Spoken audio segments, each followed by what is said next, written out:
So let's bring in Fox News contributor, former Secretary of State Mike Pompeo. Good to see you this morning, sir. Hi, sir. Good morning, Shannon. Good to be with you. All right. I want to play a little bit of what President Biden had to say last night, because he did, as he's been pressured to do, mention Iran. Here's what he said.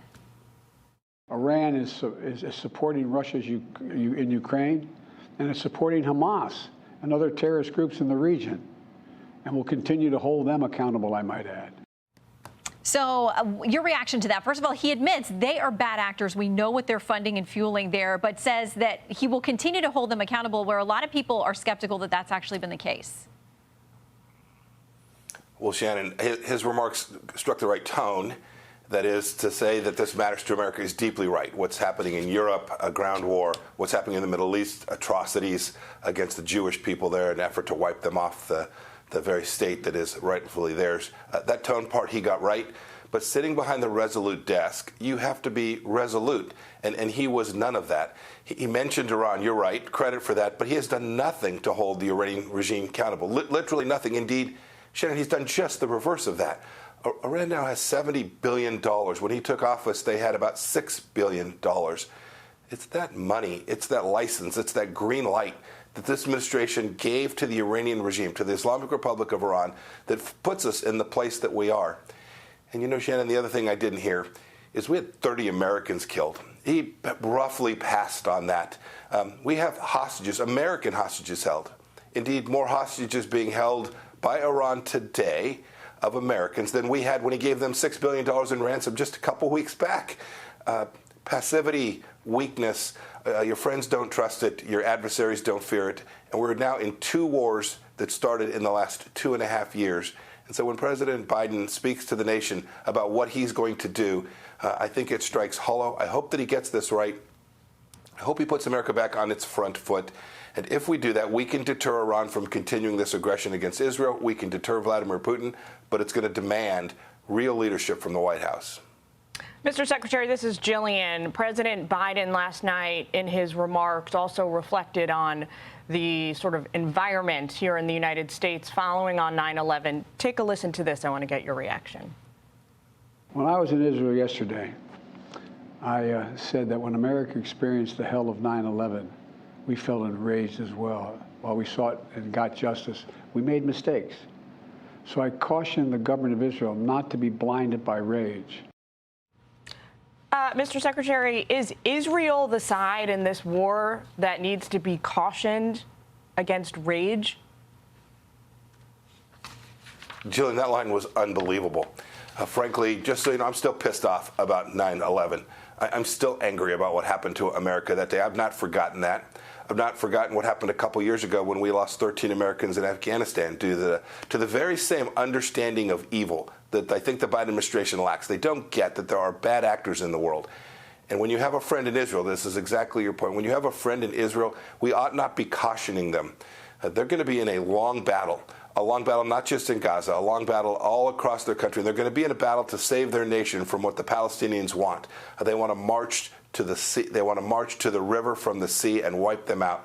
We should be providing them the tools that they need. We should be full-throated in their support. We should not be telling them what to do. If we get this wrong, this will reflect badly on America for decades, Jillian. And the person that needs to be told not to have rage is the very people who have declared today their second day of rage. And that's the Iranian regime and these Islamists, political Islamists that want to do so much harm, not just in Israel, but all across the world.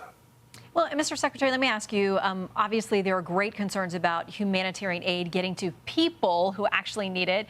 The White House has talked about this $100 million that they want to pour in through Egypt into Gaza. There are real concerns about whether it gets to the people, whether it ends up in the hands of Hamas. Do you feel that we have the structures in place, the tracking in place, whatever we need to make sure it actually gets to people who desperately need it? Shannon, there are no structures. This is transit it over to the UN and hope like heck that Hamas gives this to the people that need it. Any chance anyone believes that's going to happen? That these folks who raped women, slit throats of babies, is there any chance that those folks are going to take food and fuel that they can use for their military arsenal and give it to people who are suffering? No, there's no chance that that happens. This administration has fundamentally misunderstood the Iranian regime. They have empowered them by giving them money. Now we're going to give them another $100 million in so-called humanitarian assistance. The assistance will neither be humanitarian in nature, and it will actually harm our Israeli friends by giving tools, power, capability to the very people who on October 7th tried to wipe them from the face of the earth. Yesterday, President Biden confirmed that Hamas and the Islamic Jihad launched a rocket out of their own territory that failed. It resulted in an attack. It dropped on a hospital or in the parking lot, Al-Aqsa, resulting in the deaths of more than 100 Palestinians on Tuesday. How is this different than a regime like Bashar al-Assad, say, in Syria, who gasses his own civilians? Jillian, it's no different. The Hamas leadership doesn't care about the civilians for which they are ostensibly the governing authority. Indeed, when they have their own civilians killed, they use it as a propaganda tool. It's not just that they use them as human shields, they use them as human propaganda machines. And so it's no different. I think the Biden administration needs to take that on board. This evil's not going away unless America stands up and defends the things that have mattered to this country for 250 years. You know, Julian, I saw this. When I was a Secretary of State, I saw us losing deterrence against Iran, and we took serious measures. We imposed real costs on the regime. We took a strike on Major General Qasem Soleimani. We put in sanctions that mattered. We deterred Iran from doing precisely what happened on October 7th. And when you lose that, Julian, when you get on your back foot, when you have a war in Europe, we have the Chinese Communist Party rattling sabers as well.